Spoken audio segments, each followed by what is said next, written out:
తెలంగాణ జాగృతి సంస్థ అన్నది కంపెనీ కింద మారిందని ఎక్కడో చిన్న కామెంట్ అయితే విన్నది. ఇప్పుడు కంపెనీ కింద మారింది. నేను అదే చెప్తున్నా. ఒకప్పుడు సంస్థగా లెక్క ఉండే, ఒక సిస్టమేటిక్ ఉండే. ఆ సిస్టమేటిక్ ద్వారానే ప్రజల్లోకి సమస్యల్ని తీసుకెళ్లి, సమస్యలు ఉన్నటువంటి వాటిని తీసుకొచ్చి పరిష్కరించే విధంగా కవితక్క పనిచేసారు అప్పుడు.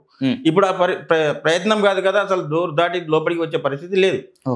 అది రాను. ఇప్పుడు తెలంగాణ ఉద్యమంలో ఎంతైతే చురుగ్గా పాల్గొని ఎన్ని కేసులు వేసుకున్నారో, అప్పుడు ఇచ్చినటువంటి నాయకులు ఇచ్చిన పిలుపు మేరకు వంట బరపు కానీ, రహదారుల దిగ్బంధం కానీ, సాగరహారం కానీ, మన మిలియన్ మార్చ్ కానీ, రైలు రోక కానీ, ఇవన్నీ చేసినటువంటి పరిస్థితులు, ముట్టడిలు కానీ, అసెంబ్లీ ముట్టడి మేము వెళ్ళినాం.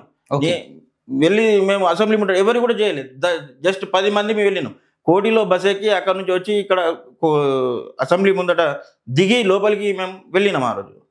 అదే తెలంగాణ జాగృతి ద్వారా చిదంబరం ఇచ్చిన ప్రకటన అప్పుడు ఫస్ట్ మేమే పాత నాయకులందరం ఇందిరా పార్క్ నుంచి వచ్చి సచివాలయం మన సెక్రటరియట్కు నేనే ఫస్ట్ జాగృతి జెండా పెట్టిన.